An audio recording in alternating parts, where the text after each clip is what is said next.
Welcome to the Samaritan's Purse International Health Forum. Thank you for joining us. I'm Scott Hewitt, the Director of World Medical Mission. We hope that you all participate in our conversation today, and you can chat with us in the chat box beside the video. Before we begin, let's open with prayer. Our God and Father, we thank you for the opportunity to gather together in person and virtually. We thank you for your many blessings and goodness towards us. Pray that you be with us in our time today and that all we do and say will bring glory and honor to you. And we ask these things in Jesus' name. Amen. Today I'm with Jim Moore and Monty Oetker, my colleagues in the World Medical Mission Biomed support team here, and we're going to ask them to introduce themselves and go into their presentation about the work that they do, their valuable work that they do around the world at our mission hospitals. Jim? Scott, I was excited about the opportunity to work with physicians in my hospital years ago, back in the 1980s, who I found out were doing their own missions work. And they came to me and they said, "We've got this device that doesn't work, and would you mind fixing it for me?" And I said, "Why?" I said, "Well, I'm going to Guatemala, or I'm going to Africa, and it doesn't work, and I need it fixed."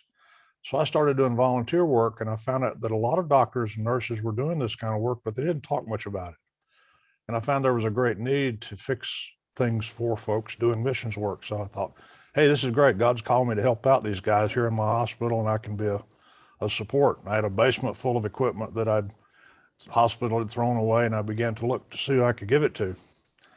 Well, I got lucky, and I ran across World Medical Mission, and I found out that they needed some of that stuff. So I brought some things up one day, and they offered me a position. So I left my hospital after 20 years and found that Samaritan's Purse World Medical Mission provided the care that these doctors and nurses needed in many of these mission hospitals that I didn't even know existed. So I found out when I came here that back in the 1970s, that Dick and Lowell Furman, surgeons here locally in Boone, had made a trip to Africa, and they'd collected a trunk full of medical supplies that the local hospital here in Boone had given them. And they decided to go to 3 hospitals in Kenya and divide those supplies up among those 3 hospitals. And you'll see in this photo here, this is Lowell and Dick. They got to the first hospital. It was a place called Kapsawar, way back up in the mountains, a beautiful location in Kenya. And as soon as they opened the trunk, everything in that trunk got gone quick. So they didn't make it to the second and third hospitals with any supplies. And they came away from that visit realizing that there was a desperate need for not only sutures and bandages, but equipment that these hospitals didn't have. So they came back here to Boone and talked to Franklin, I'm sure, and decided, well, we've got to start collecting medical equipment and supplies for these mission hospitals to support them. So we built a warehouse, took about 10 years to get that done. But now on the Boone campus, there was a plan to start sending equipment. In those days, a doctor would usually come by Boone and have a shopping cart, and he'd go around in our warehouse and pick up the sutures and the supplies and the syringes and things that he needed to take on his suitcase. But we began to ship containers, and our first container, I think, went out in the mid-90s. It took a while. Franklin felt that we needed a biomed because this equipment that was being donated to us many times didn't work. It was donated because the power in Africa is different than the power here in the U.S. So we hired a biomed. His name was Rick Wood. And Franklin said, "Rick, if you don't have something to do, I'll help you. You can mow grass for us." So, but Rick didn't have time to mow grass because he was very, very busy. So the ministry grew. I was hired in the late 1990s and left. That's when I came here. And since then, the ministry has grown to be able to start shipping more containers. Back in those days, our first container went out the first year I was here. And then today, I think we're in the 60 and 70 containers a year that go out of our new warehouse that was built in Wilkesboro. So the growth of the biomedical department to mission hospitals was, as you can see in the photos, here's an example of an old operating room with a crank-up table and wooden stairs going up to where get the patient onto the table. Very limited and outdated equipment. And it seemed like every hospital was operating on things that had been donated, and much of it didn't work. So the need for technical support was clear and obvious to Dr. Furman and the two Dr. Furmans and Franklin and others. And so World Medical Mission began to not only send out volunteer physicians, but then we sent out biomeds that would travel to these hospitals and try to repair what they could of the existing equipment that was there, and then send a list back to say, here's what they need. And we began to collect more and more of equipment. So that's been the growth of the ministry since the 1990s. Oh. Thank you, Jim. Monty, how did you get here and working in this? And could you tell us a little bit about what it means to be a biomed technician? I'll do my best, Scott. So I came on board at Samaritan's Purse in 2007. I was actually in a local community college program for biomedical technology, and I knew that I wanted to do some kind of mission work with it, but I didn't know how I would get plugged in doing that. I figured I'd get a job at a hospital. I'd use vacation time or whatever spare time I had to be able to engage in mission work. But during my coursework, I actually met Jim Moore. He was up here at the time. I didn't even know Samaritan's Purse existed. And during the last semester of my coursework, I had to do some internships. There wasn't an official internship here, but I persuaded him to let me come up and volunteer a few times a week.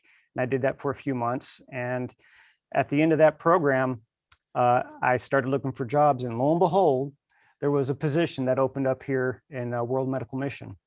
So again, persuaded Jim to consider me. I hadn't had a lot of the experience that they were looking for, but just through my other life experiences and employment and schooling, they took a chance with me, and here I am almost 15 years later. So I guess I did something right.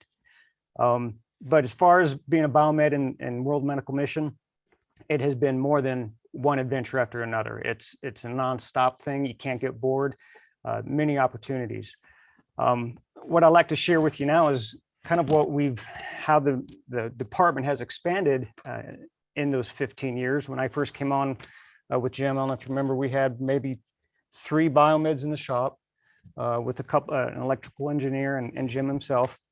That was it. We were in a one shop space, all of us. And well, just to give you an example, that was, I guess, up until about 2017 when our new facility was built. And now there's, I guess, 6, 7, or 8 different biomed shops that are in this new facility. So there's definitely been some growth and expansion.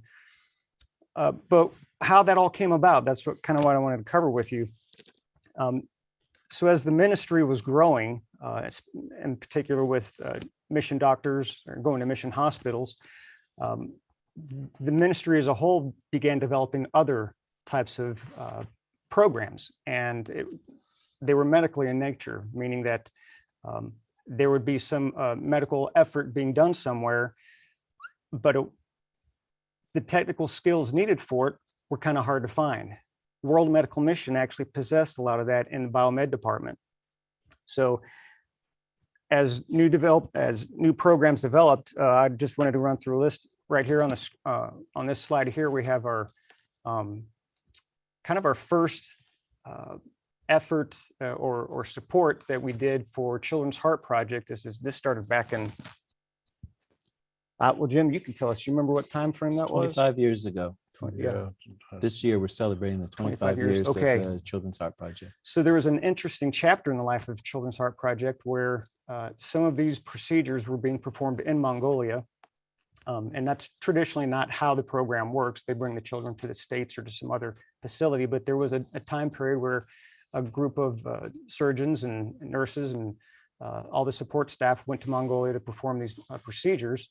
One of those positions was a biomed technician, and Jim was on several of those trips in the past. I did not have the privilege of being a part of that particular program, but Tenwek Hospital also started a cardiac program, and they asked World Medical Mission to help facilitate the volunteers that were needed for those programs. Out of all those volunteers, none of them were biomed technicians. They're all the doctors and the surgeons, the scrub techs, the perfusionists, anesthesiologists, all those people they found. Biomed technicians were always the hardest ones to find. But fortunately, World Medical Mission was already had a number employed, and we were able to help these groups do their work. Other groups that or programs that developed in Samaritan's Purse were the Cleft, Lip, and Pallet program. Again, this was a smaller type of medical effort. And at first, it has grown. In fact, the last group I went with, we had 4 operatory tables running at the same time, doing cleft, lip, and pallets in South Sudan. Our role primarily when we go with these groups is to help set up the room. For instance, when we get there, some of the equipment we have to bring ourselves. Sometimes the room is already equipped, but in either case, we go through the equipment that's going to be used for the procedures and make sure it's all functional. Batteries are charged, light bulbs are in, they're all functional. Electrically, we actually find out if the local power grid is going to be sufficient for the procedures. If not, we bring generators. So we do all that back kind of behind the scenes kind of work for these programs. Can I ask a question? Jim, Sure. what happens if a biomed tech isn't available at some of these places and some of these procedures? What happens to Well, the team sometime will tell you, if you can't send a biomed, we're not going. Because sometimes the biomed gets there, gets set up, and doesn't do much. But if something does happen and a piece of key equipment shuts down, then you've got a whole team of people that planned on this trip to support the work. If something fails, then they can't do the procedure. So I'm a firm believer that God's hand has been on I used to tell stories about repairs that I made in the field that didn't make any sense. And people would try to, "Oh, Jim, you're great." I said, "No, it wasn't me." I said, "I found this part laying in the field out here to fix this machine. I just happened to find it."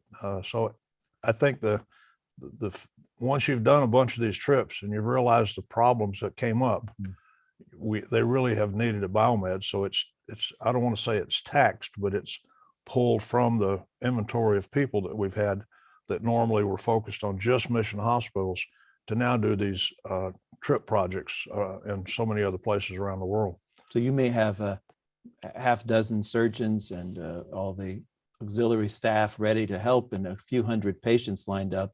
And if the equipment breaks down, they're almost useless there. So you all are there to help provide a safety net to make sure everything is ready to go.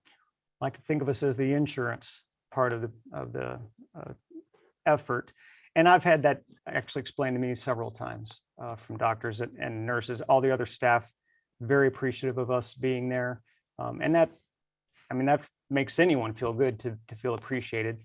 But I'd have to tell you, as a biomed, and for any biomed out there, to realize that there is this kind of need for mission work, it just was never on my radar early on in my life. And once I became aware of it, and now that I've spent the last 15 years doing it, the need has only increased. So definitely a needed skill set. I wanted to touch on a few other programs that the ministry has. The Cataract Program is another one that started up a few years ago. And this one, we don't technically have to join the physicians and the surgeons on their ventures when they travel to do these. Sometimes we have. What we do mostly for these teams is go through all their equipment before it ever leaves our warehouse, because a lot of the stuff has to be sent prior to the team ever leaving. So we do a lot of screening on the equipment. If any parts need to be replaced, purchased. Sometimes these pieces of equipment use consumable items, and so we make sure those things are all up to date. Some of them expire, so we make sure everything stays within date. There's kind of a new chapter in the life of the ministry, and I say new, like we've been doing it for more than 5 years, pretty strong now, and that's our emergency medical response. This was a new venture for us because it not only required the biomed skill set for procedures being done in an operatory, but now that operatory was going to be in a tent out in the middle of somewhere. And what infrastructure we thought we had, some of these mission hospitals that we were used to serving in, though they were, the power was always questionable, and sometimes the equipment was questionable. That had its own set of challenges. But being in a field hospital brought challenges, and that we are going to be completely off grid with this. That's the design of it anyway. And I have to tell you that because of this, the unique atmosphere that a mission hospital operates in, the biomed technicians we had really came up to the level they exceeded their level of expertise, in my opinion, because there were so many other things that were needed during a deployment that fortunately the biomed department was able to step up and take care of. What I'm talking about is we have guys that, though they're biomed technicians as their day job, a lot of them have other skill sets. They're auto mechanics, diesel mechanics. They know how to work on generators. They know metal fabrication or construction. They know electrical wiring. Some things sort of related to their job as a biomed, but a lot of it is just, I would call it maybe their hobbies. And they brought those skill sets with them, and they were definitely utilized in this kind of context of our emergency medical response. In the medical response, we have obviously our medical equipment. All of it is stuff that we've helped procure. So, and this is where Jim has still to this day helped the emergency response team review new equipment. Our department has been instrumental in giving advice on what kind of medical equipment would work, not just for certain kind of procedures or needs, but in this context, in an environment of a field hospital. Jim has spent many hours just researching new, latest and greatest technology that's out there. And we've spent a lot of effort doing that. And that's been another service that we've, in a sense, provided, not just fixing donated equipment, but now offering advice on new equipment that could be purchased. So Samaritan's Purse just deployed an emergency field hospital to Ukraine last Friday. Could you tell us what it would look like for the biomed tech team, specifically preparing and being ready to serve people in Ukraine? What did that look? We sent at least one biomed tech with the team. We did. So right now we have Todd Poor out on the field. He's the one person from our department who's out on the field right now. And the interesting dynamic of a field hospital, when you first deploy with your team members, nobody wears a badge or a hat.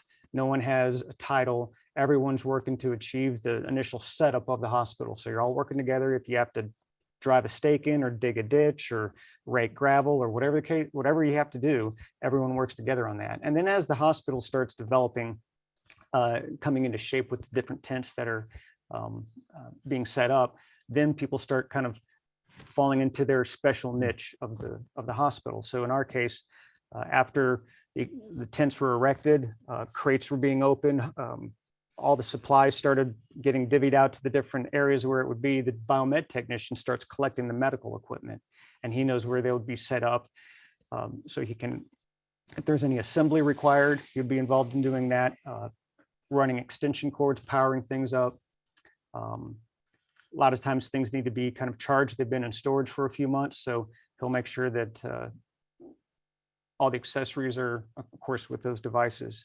So it's a lot of just setting up in the different departments of the hospital. And one guy does that. Fortunately, after doing this for so many years, some of the other setup crews have been kind of exposed to this, and they help and are able to assist us with that. You want to add anything to that, Jim? Then they're on hand. Yeah. 24/7 during to make sure everything is fully functioning. Interesting thing about operating a hospital out of a tent is we had to go out and try to grab some expertise from other resources. And we found out a lot of times there weren't any. there's a lot of organizations around the world that say they have a deployable medical hospital. And you've heard of Doctors Without Borders. They've been doing that for a long time. So we sort of partnered with them for a while, and I stole some ideas from them, and we took that and designed some of the equipment choices. And with our aircraft, we had to make sure that whatever we chose fit on the plane. Yeah. You know, the equipment you'd want to use in a hospital here, it had to be smaller, lighter, battery operated, and would operate in any kind of environment. So we had to be real particular about the choice of the equipment that we placed. And we went through a lot of research with different tents, with different gurneys, with different monitors, with different, I know we had a lot of issues related to ventilators. And so now we've chosen a ventilator we think is the best. And so there's an ongoing research as we deploy. Every time we deploy, as Monty says, all that setup that goes in each deployment, we learn something new.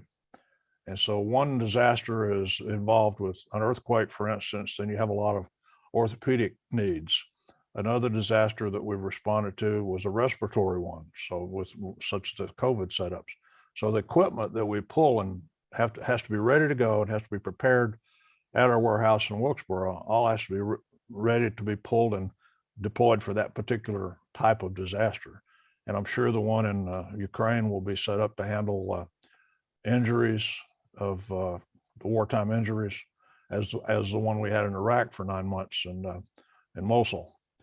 So this has been a huge effort and a wonderful effort. The public loves the idea of what we've been doing with our disaster response, whether it be here in the U.S. or overseas. And you both have deployed in emergency field hospital situations.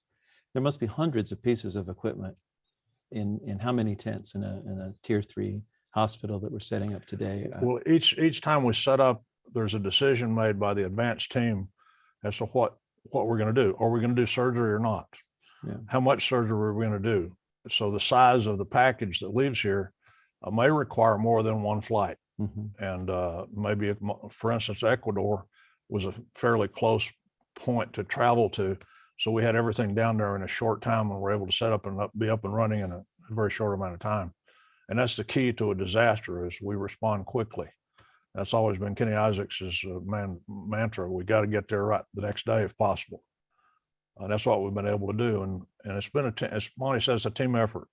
You don't do much biomed work the first day or so. It's until the equipment starts being pulled. And a lot of that is in training too. You know, we have volunteers or DART members or even medical people that may be being shoved in front of a piece of equipment they've never seen before. So the biomed's busy orienting the medical staff to, this is how this works. This button does this. And then hopefully you sit back and just watch and wait for something to break. And you may not be that busy in terms of doing biomedical stuff, but everybody is just a team effort. You know, I went to town and bought batteries for things when I was in Ecuador, and because everything was running smooth. And in there, we were training the nationals to take over the hospital when we left, because we didn't bring the hospital back. We left it in Ecuador. So they're still using it, I understand. Well, Monty, and I'd like to remind those who are joining us that we have an opportunity to take questions that you can post. If you'll look at the chat box at the side of the video screen, feel free to send some questions, and we'll get to those in a while. So just wanted to remind you that we're willing to take some questions. Monty, I see the next topic of discussion is going to be the mission hospital support that you all provided. Sort of the classic biomed tech response under World Medical Mission and Samaritan's Purse that we've been doing for at least 30 years, if not longer. And so if you want to talk to us a little bit about that. Sure. So yeah, everything we've covered so far have been developing programs within the ministry. But actually, before any of those other programs ever started, there was kind of our main reason for even coming into existence here at Samaritan's Purse. And that was to assist our mission hospitals, the hospitals that our volunteer doctors were going to visit. So on that slide, I have of myself digging through a pile. This was the trash pile of medical equipment at a mission hospital. And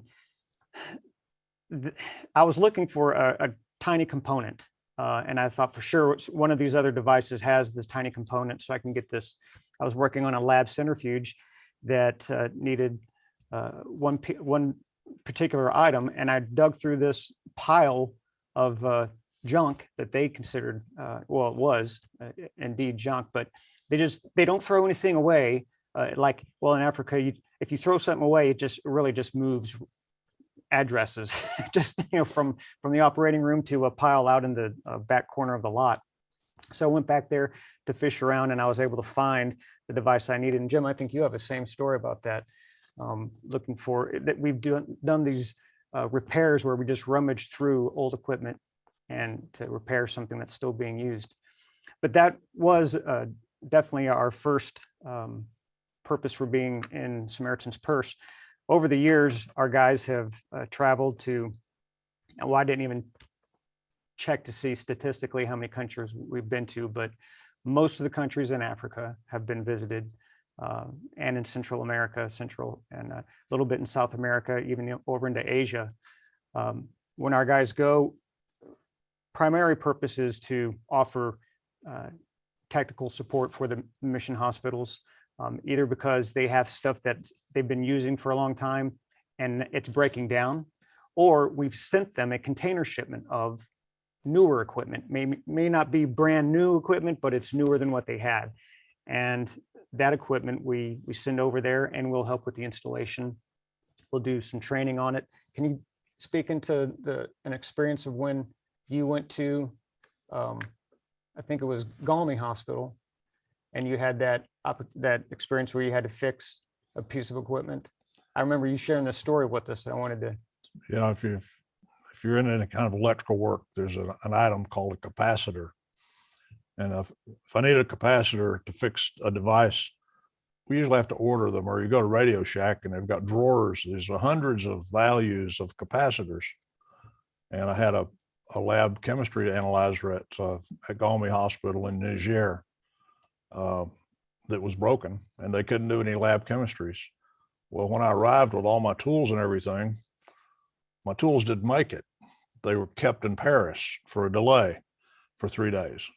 So I get to the hospital with nothing, and I need this capacitor. And I thought, well, there's no point in me even trying to fix this machine, and because my tools aren't here, and I didn't have that capacitor in my toolkit. So I said a little prayer with the lab guy, and I said, do you have a junkyard? Well, yeah. He says, so we go out to the junkyard, and he opens the gate. It's actually locked up, and there's old tires and trash piled up in the sand. And this is in the middle of the Sahara Desert, folks. And let's look anyway. So I'm walking along, and there, sticking up out of the sand, is a circuit board about this long, and it had parts along the circuit board, and mounted right on top of that circuit board was a capacitor of the exact value and voltage that I needed to fix the chemistry analyzer. And the young man that was with me said, do you think it's good? And I said, I'm sure it's good, because there's not another capacitor like this in the whole continent of Africa unless you ordered it from Chicago. So I took my knife and I cut the thing off the circuit board and went back in and borrowed an old soldering iron from the guy and put it in the lab chemistry analyzer. It was up and running, and they started doing labs that day. And it showed me that Jim Moore is not any good at really fixing anything, but he's good at trusting God for providing the part in the place where I was. And that happens so often. Other times I've gone in a hospital and had to fix an x-ray machine. Monty's the x-ray guy. I'm not. I never worked on x-ray machines. And at Capswar Hospital, I went in, and the x-ray machine had been down for 4 months. They said, we tried to get a technician out of Nairobi to come and fix it. And he said, it's too old a machine. We can't fix it. So I took a cover off a panel, and I saw a bunch of trash and dirt in the floor. And I said, bring me a broom. And I brought a broom in, and I swept out the plugs in the floor and unplugged everything, plugged it back in. And I stopped, and I told the guy, I said, you need to leave the room, because I'm going to pray for this repair, because I didn't do anything but unplug everything and clean it up. And that machine worked for 3 more months until Bill Wright came and installed a new x-ray machine there. So God's always had his hand on it. It's interesting. You hear about doctors, how God miraculously helped them heal a patient. Well, we've had God miraculously heal equipment because we knew that it wasn't us that did it. And that's one of the things that's exciting about working with Samaritan's Purse World Medical Mission is we see God's hand in the field, whether it be the field hospital or whether it be a mission hospital or a cleft lip team. The stories just kept coming back about, wow, I didn't know I was that good. Wait a minute, it wasn't me. It was really God that made the difference. So we, as the department grew, and I already touched on this, that we had several members in our biomed department who kind of possess these other skill sets. We were able to actually not just use them in an emergency kind of situation with our field hospital, but we started employing those for actual work projects at mission hospitals. So on this next slide, I just wanted to kind of give an idea of there's always some other kind of facility type work that needs to be done in a hospital, meaning that there's probably something wrong with the electrical wiring or the lights or even the air conditioner, things like that. We haven't necessarily gone to work on an air conditioner at a field hospital or at a mission hospital, but medical gas delivery systems have become over the past 10, 15 years. That's been something that hospitals have raised money so they can add that, so they don't have these bottles of oxygen or whatever other, sometimes anesthesia machines always needed oxygen. Rather than hauling in those bottles, we could pipe in to the building and to these specific rooms and on these specific areas, the oxygen and air that they needed. Of course, there had to be a whole plant, oxygen generating plant set up on the hospital grounds somewhere, and we were a part of that installation as well. So we've definitely been involved with things kind of beyond just the medical equipment themselves, but it's also been other kind of infrastructure that is required for those pieces of medical equipment to even function, mainly being medical gas and electrical supplies. We've also helped mission hospitals kind of upgrade from where they've been for the past 10, 20, 30 years. I know in the 15 years I've been here, several of the X-ray installations I've done have been to replace a machine that was already there. And come to find out, it was a machine that was actually installed by a previous technician at Samaritan's Purse, 20 years ago. And so the machine served them well, but as younger doctors and just more current doctors coming out of their educational background and their experience, they're using more state-of-the-art equipment. And so several of these mission hospitals have been raising money and wanting to try to jump up to the next, and that for their sake, kind of moving into newer technology. It's not necessarily the latest and greatest, but it is a huge jump for them. So we've actually helped hospitals upgrade to digital imaging, going from the old X-ray film that you'd hold up to the light to having a computer system, a computer network, and a machine that could shoot digital X-rays that could be not just issued to different parts of the hospital for viewing, but if they needed consulting by a firm or an individual that's in Nebraska, they could easily do that. So that was a huge benefit for some of these hospitals that are definitely increasing their patient workload. Again, as we travel to these hospitals, another aspect of our department that we've been slow at starting, but it's a program that we've seen be very fruitful and beneficial for these mission hospitals, is to bring a technician from their hospital, somebody who's identified as a biomed for them, and bring them over to our facility here in North Carolina and spend at least a month just going through equipment. We have an entire warehouse full of donated medical equipment. And so when we're not traveling, we're at the warehouse repairing equipment.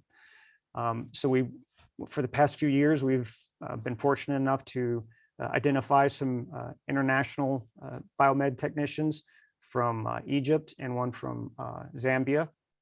And they've come over here for a month to do what I just described. And just a month ago, I went to visit one of them and to see how they were doing in their hospital, help them with an installation of a new X-ray machine that they had purchased. And it's very exciting to see a mission hospital, and in particular in the biomed department where I'm mainly focused, take on the initiative to keep equipment, not just to obtain it and use it until it breaks, but to keep it running. And mission hospitals are really taking that seriously now.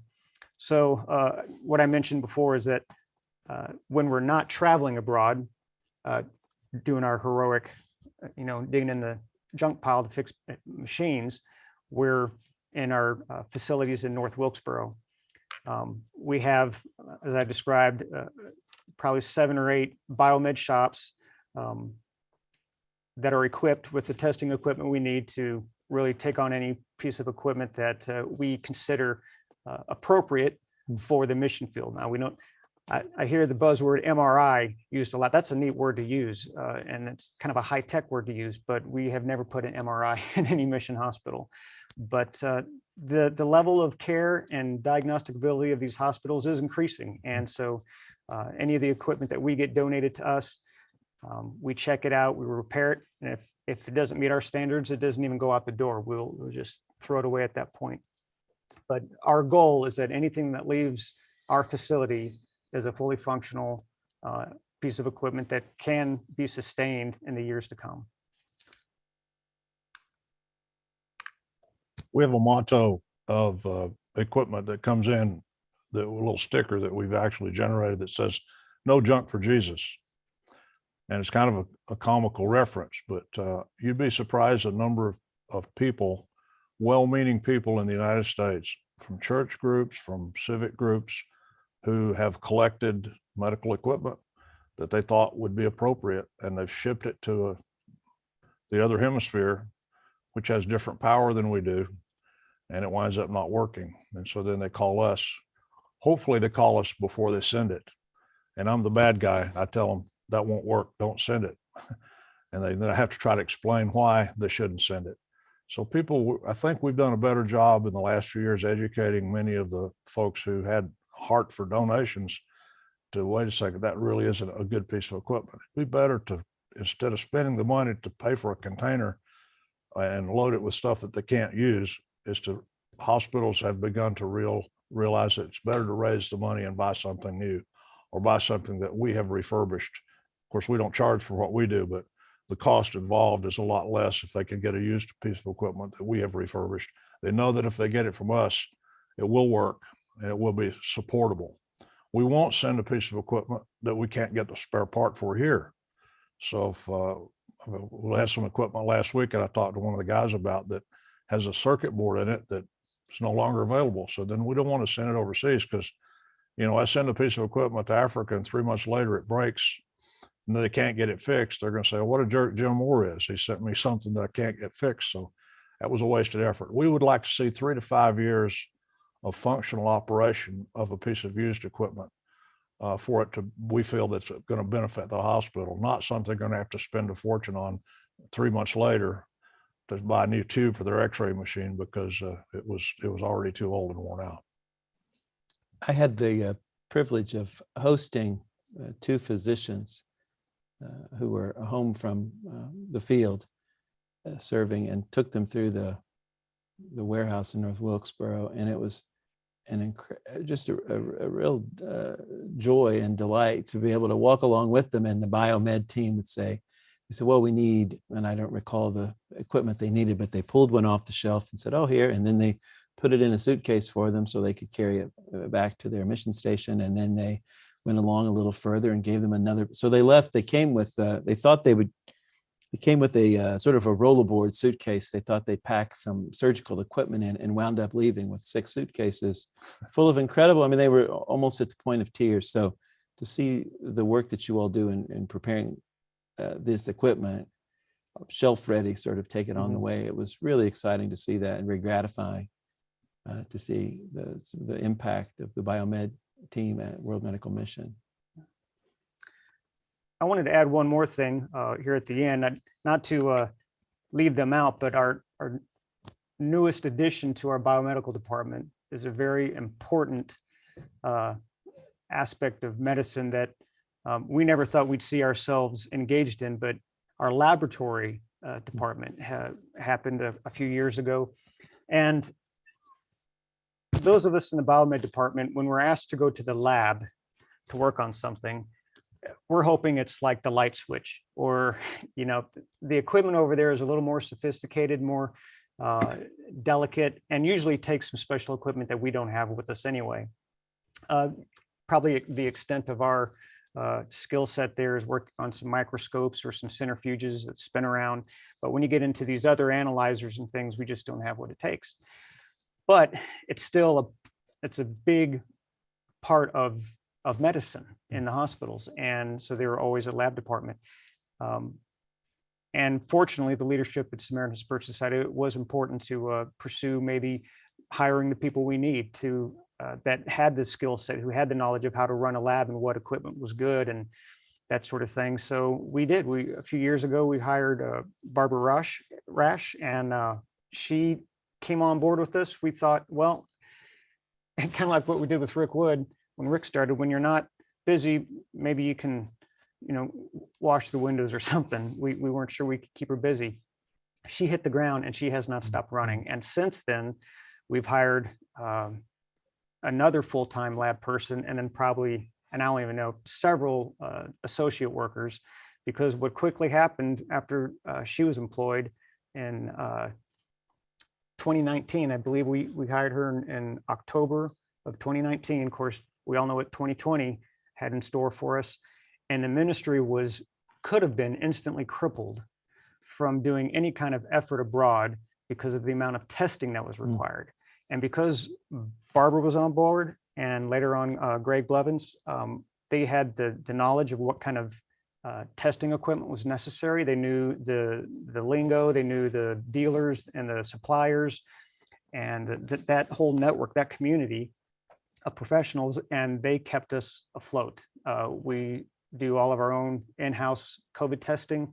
We had to, but it wasn't just with Samaritan's Purse. You know, the BGEA had events going on that had people traveling, and they needed testing as well. North American Disaster Response, they had, you know, so it wasn't just that we had testing for people going abroad, it was domestically a lot of need. And so, I mean, everyone understands in our department how instrumental that group is. Well, I appreciate all that you do. I wonder, Jim and Monty, I'll ask you each this question. Like, what's the greatest joy in the work that you get to do with Samaritan's Purse World Medical Mission? What's your greatest joy? There's a difference in providing medical care for someone in a secular environment and providing that same medical care in an environment where people are more concerned or as concerned about their spiritual needs. And so the joy that I have in leaving a hospital, where in some cases today you're not even allowed to pray with a patient. Now the focus of our ministry is on evangelism, not just on giving people free medical equipment, but it's to go and minister in the name of Jesus Christ. And so knowing that you're providing something that's furthering the evangelism of the gospel is such a reward to me that's the reason I came here. I know that's the reason Monty came here. And we look for that in new staff that we're bringing on board. And I think that we just have a tremendous, you know, the kind of job you do, and you go home at night, you like to feel like, okay, did I do something to society today? And I've even talked to some doctors. That's the joy they get out of working with us. And that's why I know I was in an environment in one remote place where we're doing our field hospital, and the folks over at one other organization that was there said, "Where did you get all your doctors?" And I'll never forget the answer I gave them. I said, "Well, they're Christians. And they were there because they wanted that opportunity to share their faith, not just to perform medical care." Thanks, Jim. What do you think? My biggest joy is not sitting on a plane for 8 hours or more. Yeah, the travel part when I first started was kind of like, you know, this adventurous kind of romantic kind of, you know, ambiance to it. And now I'm not so eager to do the travel part, but anytime and I still do when I go out, once I get to where I'm supposed to be, then I'm fine. I enjoy being around the people, the other cultures, but what I hope I am able to walk away with, and it doesn't always happen, but is knowing that I empowered somebody to do their job better. Whether because I gave them a new device or a piece of equipment that enabled them to do that, or I repaired one that they already had. But that's what I hope I'm able to offer the people that I go to serve. Of course, ultimately, we hope that everyone who's doing their work is not so caught up in, and I have to remind myself of this too, don't get so caught up in my goal. Jim, you already kind of mentioned this before when you went to a hospital and you just couldn't fix anything and you were very discouraged. And that's happened to me a number of times. But to remember, us being there is also supposed to be an encouragement to the people we're visiting, and that all the technical things we try to do with our hands, all the things we try to fix, they're going to ultimately burn up anyway. They're not going to last forever. So engaging and developing the relationships, those are much more important. They should be much more important. We need to remind ourselves of that, and sharing God's love with them, ultimately. I appreciate that. Appreciate your response to that and your willingness to serve, because I know you go to some difficult places with some difficult circumstances. I have a question that has come in. If you don't mind, if I can share that with you. It says, how do you qualify a biomed apprentice to come? How do you qualify as a biomed apprentice to come to Samaritan's Purse in the USA for training? What are you looking for at our partner hospitals? So, well, the way that's worked so far is we've identified a person who's already employed as a biomed technician at a hospital. Generally, those individuals have already been through some kind of biomedical or electronics training themselves, some kind of schooling. So we do look for that. We're not necessarily taking people that would like to get into biomedical technology, but someone who's already employed in that capacity, who's looking for more opportunity to learn. That's generally how we're set up to work. Thank you. Well, it's been a great learning experience for me today, and as I'm extremely proud of World Medical Mission, and I see my mind as I was listening to your presentation today, thinking of that story from the Gospels of the friends who carried their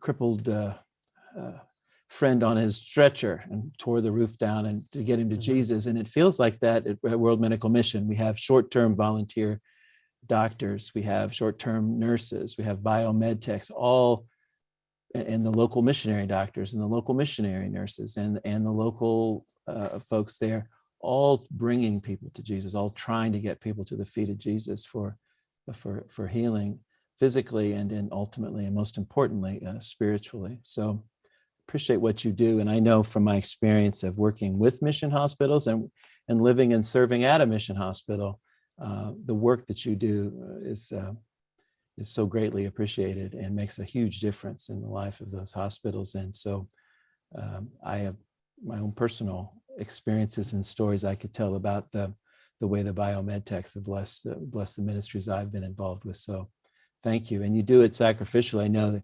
carrying 2 or 3 heavy bags full of crazy equipment and supplies, and then trying to get that through customs at different countries around the world isn't easy, and yet you do it with joy, and it's a great sacrificial service to those folks. So thank you all very much, and thanks for your time here today. I'd like to remind you all that CMA credit is available for this session. The form and instructions are in your email, and we'll be sending you a follow-up email with the link for this recording. If you're not on our email list, you can join the forum at health.samaritanspurse.org and be the first to know about upcoming events. Our next webinar will be on April 13th, 2022, and we look forward to seeing you then. Thank you all very much.